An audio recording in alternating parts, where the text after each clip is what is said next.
उज्जैन के कालों के काल महाकाल बाबा के मंदिर में प्रतिदिन अलसुबह भस्म आरती होती है।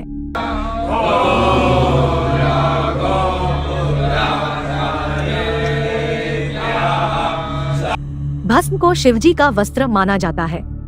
किसी भी पदार्थ का अंतिम रूप भस्म होता है। किसे भी जलाओ तो वह भस्म रूप में एक जैसा ही होगा।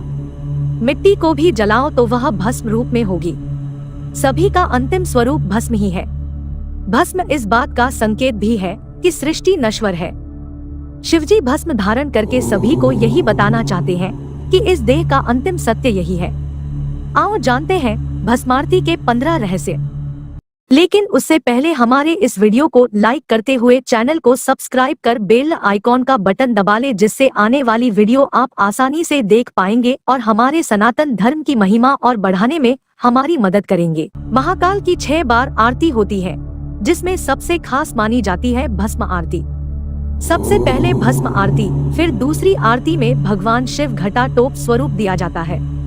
तीसरी आरती में शिवलिंग को हनुमान जी का रूप दिया जाता है। चौथी आरती में भगवान शिव का शेषनाग अवतार देखने को मिलता है। पांचवी में शिव भगवान को दुल्हे का रूप दिया जाता है और छठी आरती शयन आरती होती है। इसमें शिव खुद के स्वरूप में होते हैं। भस्म आरती यहाँ भोर में 4 बजे होती है।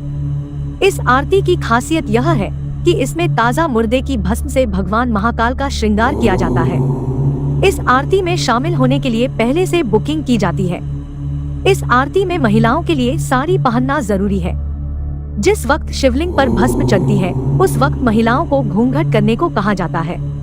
मान्यता है कि उस वक्त भगवान शिव निराकार स्वरूप में होते हैं और इस रूप के दर्शन महिलाएं नहीं कर सकती।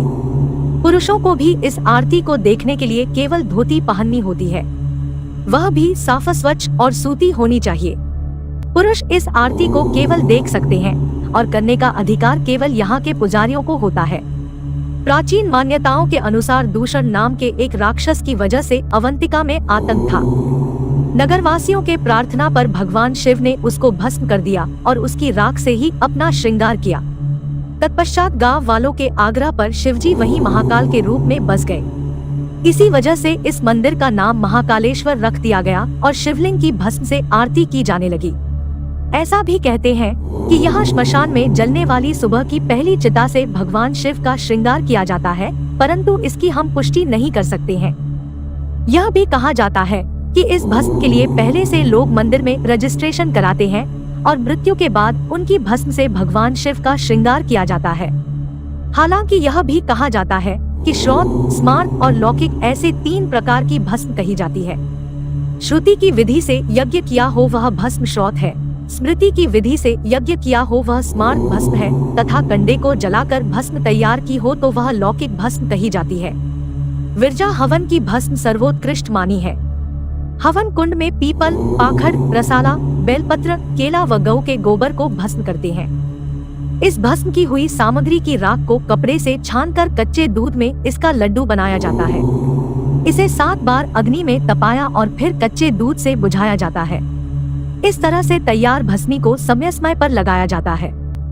यही भस्मी नागा साधुओं का वस्त्र होता है। इसी तरह की भस्म से आरती भी होती है।